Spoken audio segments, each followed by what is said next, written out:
Salve! Hoje escolhi botar essa camisa amarela para a gente falar um pouquinho da seleção brasileira, porque a gente reconquistou aquele amor pela seleção. Tite conseguiu fazer isso. Não só nós, cronistas, que vivemos de analisar a seleção, criticar, elogiar, como o torcedor brasileiro, que gosta de ver o jogador do seu time envergando a camisa da seleção, que gosta de discutir. Meu time teve 2 jogadores, 3 jogadores. Houve tempos em que Botafogo e Santos eram base da seleção brasileira. Os tempos de hoje são diferentes por causa do poder econômico do futebol europeu, que levou para fora os nossos principais jogadores. Mas vamos lá. As duas perguntas do momento são: o Brasil já classificado, o Brasil já garantido na Copa do Mundo, muito cedo até, em relação ao que poderia se imaginar quando o time tropeçava nas mãos de Dunga. A seleção está pronta para a Copa do Mundo? É a primeira pergunta. E a segunda: o Brasil pode enfrentar a Alemanha hoje de peito aberto, de igual para igual? Bom, a primeira pergunta, a gente pode dizer que ela deva ser respondida da seguinte maneira: ela está quase pronta. Porque não se pode fechar portas para jogadores que ainda possam aparecer. Na Copa do Mundo da África do Sul, 2010, a gente achava que o Dunga tinha fechado a seleção muito cedo, porque Neymar e Ganso estavam aparecendo, e ele fechou mesmo, não mudou o que poderia ser uma seleção ainda melhor na Copa do Mundo. O Neymar acabou desabrochando, o Ganso ficou pelo caminho. Na Copa do Mundo de 94, Ronaldinho, o fenômeno, na época só Ronaldinho, ele apareceu na seleção, foi convocado sem jogar, porque era uma promessa.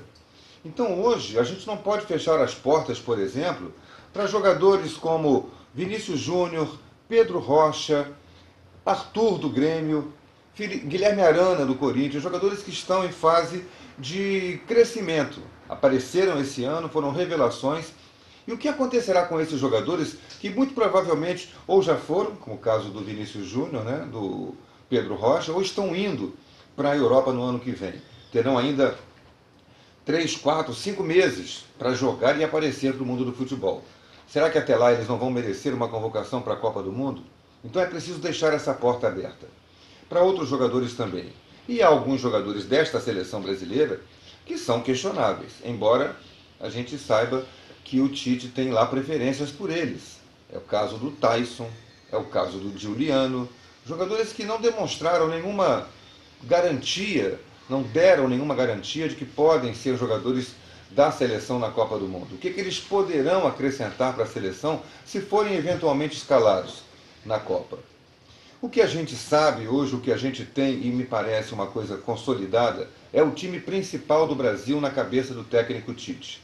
E acho que esse time é o que, não o que enfrentou na última rodada a seleção da Colômbia, mas o que enfrentou na penúltima seleção do Equador. Alisson, Daniel Alves, Miranda, Marquinhos, Marcelo, Casimiro, Paulinho, Renato Augusto, William, Neymar e Gabriel Jesus lá na frente. Esse é o time titular do Brasil. Será no dia da estreia na Copa? Claro que isso aí só o tempo vai dizer. Podem surgir contusões, um ou outro jogador pode cair de produção. Paulinho, por exemplo, vai jogar no Barcelona. Ele vai ser esse jogador fantástico da seleção, foi no Corinthians. Não sabemos nem se ele vai ter continuidade de jogo. E se ele não for titular no Barcelona, ele pode cair de produção, pode perder ritmo de jogo e perder até a posição na seleção. Da mesma forma na zaga. Eu defendo, por exemplo, o Thiago Silva como principal zagueiro do Brasil, eu e muitos outros colegas nossos. Mas para muita gente ainda existe aquele resquício da Copa do Mundo do Brasil em 2014, quando ele emocionalmente se abalou muito e acabou transferindo como capitão do time que era, isso para dentro do campo e para a seleção como um todo.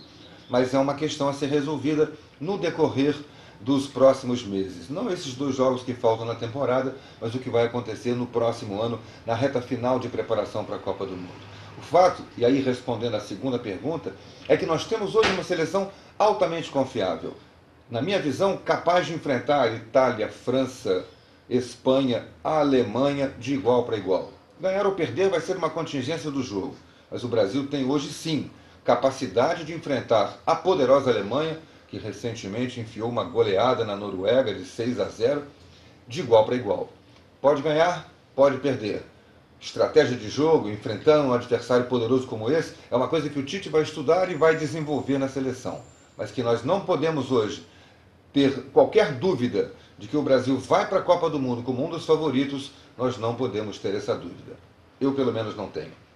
Se você gosta dos nossos comentários, clique aqui, dá um like. Se você quer se inscrever para receber novos vídeos, clique aqui. E nós estaremos sempre com você num próximo compromisso na cara do gol. Até lá!